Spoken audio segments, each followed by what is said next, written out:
Hundreds of appliances use a motor.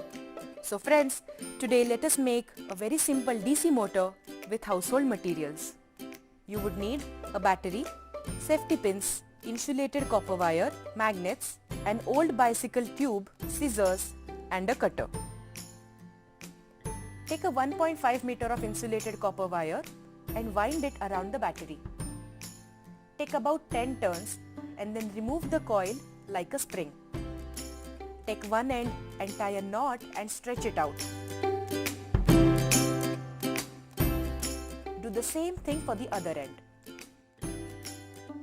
For an equal distribution of the weight, both the knots should be diametrically opposite. With the scissors, trim both these ends so that they are just 3 centimeters long. Now take a knife and scrape off the insulation on 3 sides from one end such that one side is still insulated. On the other diametrically opposite side, scrape the insulation entirely. The coil is ready now.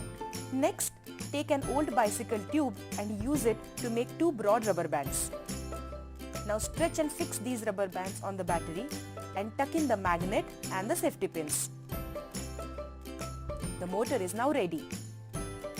If you now place the coil between 2 lids of the assembly, the motor starts.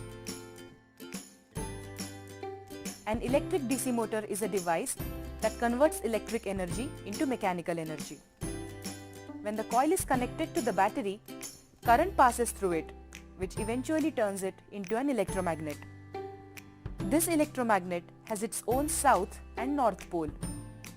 The permanent magnet placed in the vicinity of the electromagnet gives it an attractive or repulsive kick depending on the polarity of both the magnets. And the coil rotates. As you might remember, we had purposely left a layer of insulation on one of the sides of the 2 leads.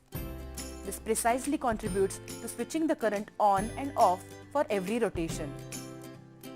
The speed of this motor mainly depends on 3 important factors: the current passing through the coil, number of turns in the coil, and the strength of the magnet.